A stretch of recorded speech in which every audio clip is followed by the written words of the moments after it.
Lincoln's Lexington Walking Tour. Lincoln and African American Sites from 1800 to 1860. Lexington played a unique role in the life of Abraham Lincoln. Because his wife grew up in Lexington, Lincoln had many family ties to the city. Lexington was also home to his mentor, Henry Clay, who had a profound impact on his political career. Lincoln's Civil War counterpart and rival, Jefferson Davis, attended college at Transylvania University and was a friend of the Clay family. Lincoln visited Lexington on several occasions before becoming president. As he walked throughout the town, he would have passed homes and small retail shops. Some of these would have been homes and businesses of free persons of color. Americans of African descent lived along every street in Lexington at the time, and some who were enslaved lived in homes adjacent to the homes of their owners.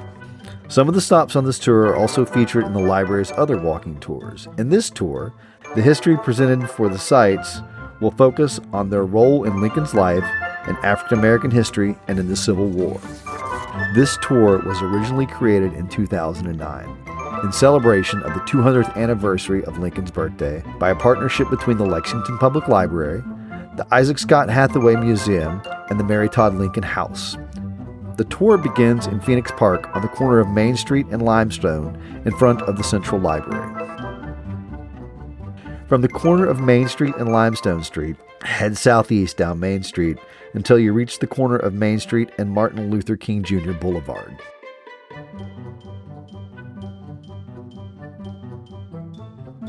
Stop 1. Site of the home of Cyrus Parker Jones, corner of Main Street and Martin Luther King Jr. Boulevard. There is a Kentucky Historical Society marker on the corner designating the site of Campbell Rice religious debate held in 1843 at the Main Street Christian Church. Adjacent to it was a 2-story brick house, which was sold by church trustees to Cyrus Parker Jones in 1857. Jones was enslaved by the Parker family and emancipated upon the death of Elizabeth Parker in January of 1850. Elizabeth Parker was the grandmother of Mary Todd Lincoln. Abraham Lincoln settled Elizabeth Parker's estate and may have met Cyrus Parker Jones.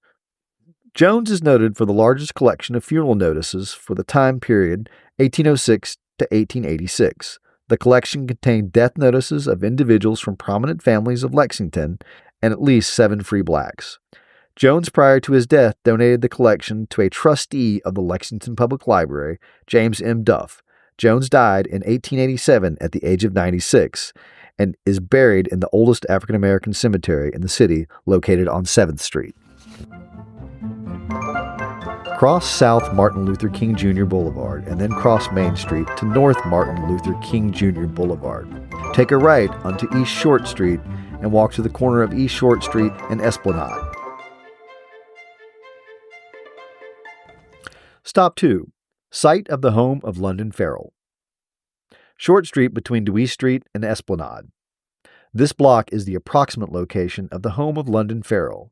A native Virginian, he was a free black minister ordained by the White Baptist Church in 1821.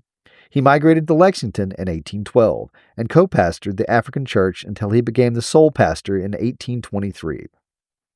In August of 1835, he officiated the marriage of Jane Wells and Lewis Sanders at the Todd home, now the Mary Todd Lincoln House. Farrell understood the conditions of slavery and pronounced the couple married until parted by death or distance. Kentucky law did not recognize marriages between people who were enslaved, so the Sanders marriage was not legally recognized until June of 1871. Jane Sanders is said to have been the Todd family's housekeeper. London Farrell remained in Lexington throughout the cholera epidemic, comforting the sick and performing last rites to those who have died, regardless of their race and religious affiliation. He was buried in the old Episcopal burying ground in 1854, the only African American to be buried there. The Kentucky Statesman reported that over 4,000 people were present at the graveside service. Head north on Short Street, taking a left on North Martin Luther King Jr. Boulevard. Take a right onto East Main Street and continue walking to the old courthouse and Henry A. Tandy Park, just past the intersection of East Main Street and North Upper Street.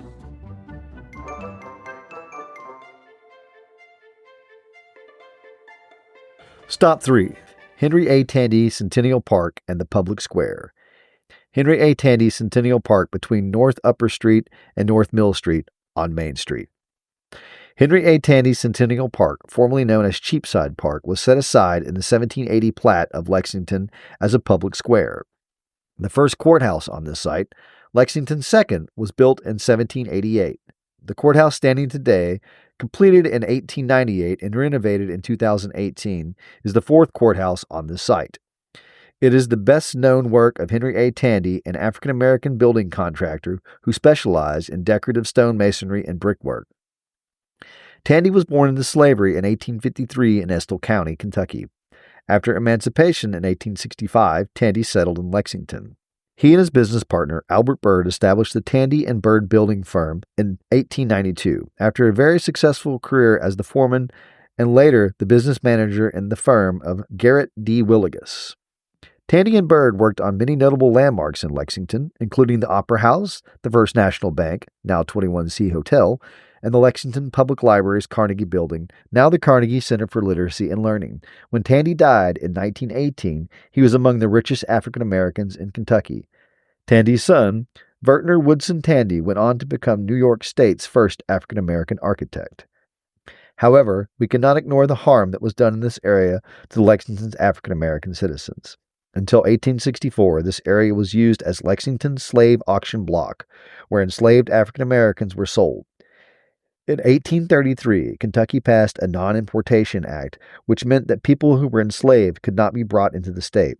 It did not restrict the sales of persons within the state or sales of enslaved Kentuckians outside of Kentucky. By the 1840s, Lexington was a center of the slave trade in Kentucky, with regular advertisements in the paper for sales in the dealer's office on Main Street. Enslaved people were often sold to settle estates and debts. When Robert S. Todd, Mary Todd Lincoln's father, died, the people he held as slaves were sold here at Cheapside to settle his estate. Walk down to the brick path for Cheapside Alley and take a right. Walk past the pavilion to West Short Street. Take a right onto Short Street, then take a left to cross Short Street to Market Street. Continue down the right side of Market Street until you reach 180 Market Street. Stop Forks, site of the Presbyterian Church, 180 Market Street. The original church on this site was dedicated on July 30th, 1815. Mary Todd Lincoln's family attended service here. It was often called McCord's Church in memory of the first pastor, the Reverend James McCord, who died in 1820. The city directory for 1838 to 1839 note that his bones rest beneath the church. Lincoln and his wife may have attended services on this site during their visit to Lexington in the fall of 1847. Continue down Market Street to 190 Market Street on the corner of Market Street and West 2nd Street. Stop 5, Ward's Academy, 190 Market Street. Built around 1794 by Dr. Frederick Ridgely, this is the oldest home around Gratz Park. It was one of the locations for the Shelby Female Institute, known as the Ward Academy. The school was founded by Episcopal minister Reverend John Ward in 1827. Mary Todd Lincoln began her education at the school, graduating in 1831. She continued her education for 4 more years at the Mintel Academy, located near Ashland, the Henry Clay estate. Tuition at Ward's Academy was about $44 per year, a little over $1,300 in today's dollars, with French lessons costing extra. Ward's Academy later moved to Mill Street. Walk down West 2nd Street and walk down to the corner of North Mill Street. Take a left and continue down North Mill Street to 176 North Mill Street.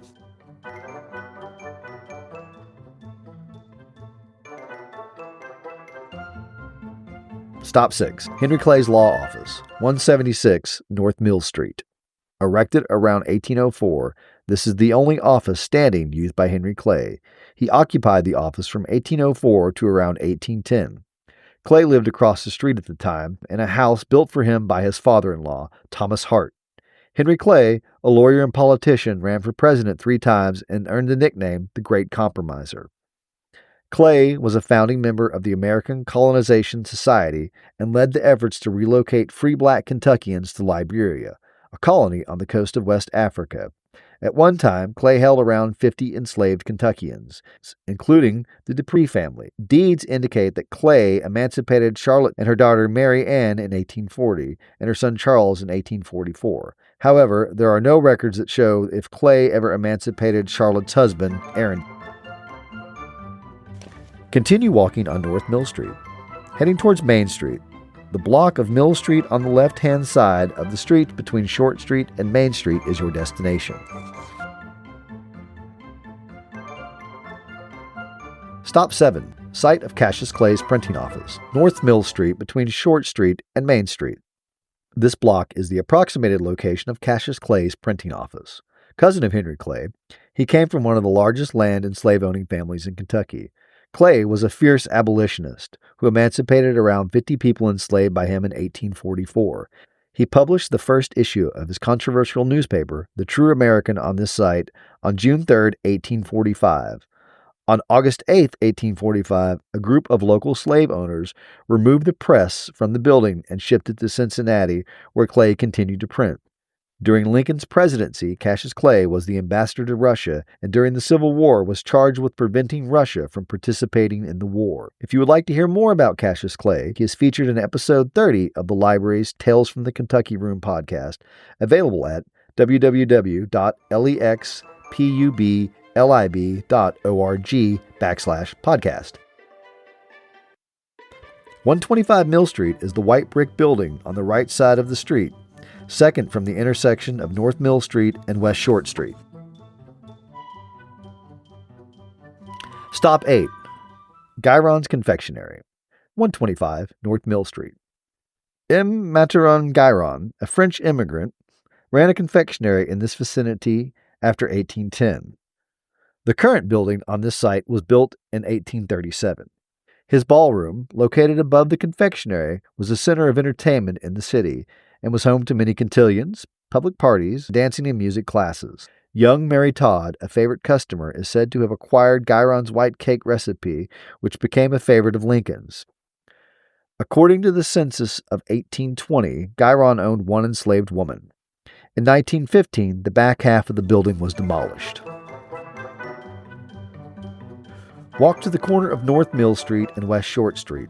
Take a left down Short Street. 307 West Short Street is the short side of two white brick buildings near the corner.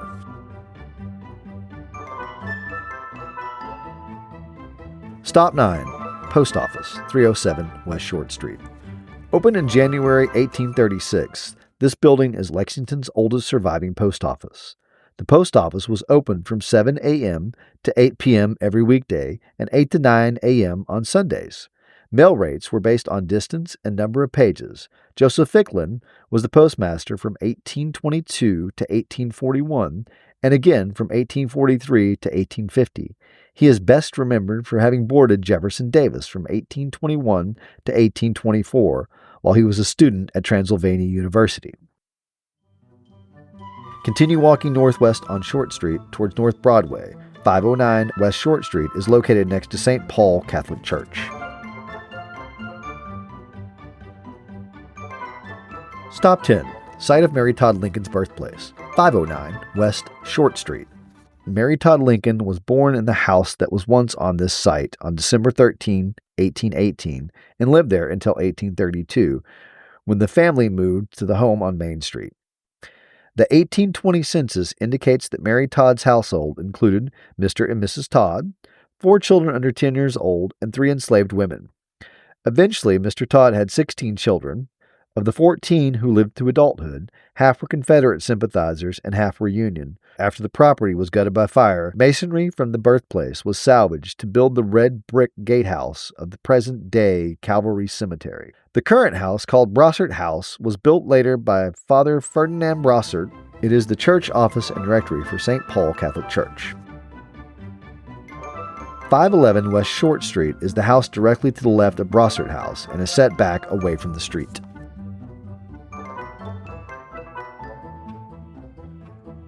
Stop 11, Parker Place, 511 West Short Street.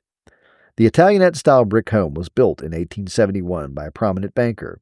It was an orphanage from 1907 to 1975. The Parker name refers to Elizabeth Parker, Mary Todd Lincoln's grandmother, who lived in an earlier home on the property. Cyrus Parker Jones was part of this household before gaining his freedom.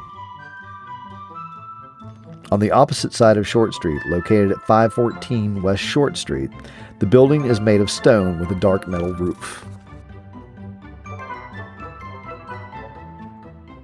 Stop 12. Site of Robards Slave Jail, 514 West Short Street. The old Lexington Theater occupied this site until July 1864, when the interior of the building was destroyed by fire. One of the more famous slave dealers, Lewis C. Robards, purchased the property in 1851 and conducted sales of enslaved persons from the site. He mortgaged the property to John Hunt Morgan, later a Confederate general, in 1855. Robards sold the property before he could be sued by unhappy customers. The building was being utilized as a jail by the Union Army during the Civil War when it burned. The brick and foundation were sold, and the lot was purchased by trustees of the First Congregational Church, African American, in 1891. The church building is still standing, with modifications made in 2006 to accommodate the new housing construction between Main and Short Street. Walk southeast on West Short Street until you locate Algonquin Street. Algonquin Street is directly across from St. Paul Catholic Church. Take a right on Algonquin and follow it to the intersection of Main Street. Take a right at Main Street and continue northwest on Main Street to Jefferson Street. Cross to the left at the crosswalk at Jefferson Street and walk down the left side sidewalk until you're in front of Mary Todd Lincoln's house at 576 West Main Street. Stop 13. Mary Todd Lincoln's house, 578 West Main Street. The property was the Todd family residence from 1832 to 1849. Mary Todd resided there from age 13 to 21 before moving to Springfield, Illinois to live with her sister in 1839. There she met Abraham Lincoln, and they were married in November 1842. The Lincolns stayed at this home during their 1847 visit to Lexington en route to Washington, D.C. for the start of Lincoln's congressional term. Lincoln visited Lexington on several other occasions after that, including to settle the estate of Mary's father, Robert S. Todd, and her grandmother, Elizabeth Parker. Lincoln would have had direct contact with enslaved people in both households. To return to the library, walk on the sidewalk towards Broadway. Continue through Broadway's intersection, crossing only when safe to do so, and follow the road to the corner of Main and Limestone or Vine and Limestone, crossing the intersection of the library when safe to do so, and following traffic signals. This concludes our tour. Thank you for joining Lexington Public Library on this walk through Lexington's past and present. If you enjoyed the tour, check out our other tours on our website at www.lexpublib.org/walkingtours.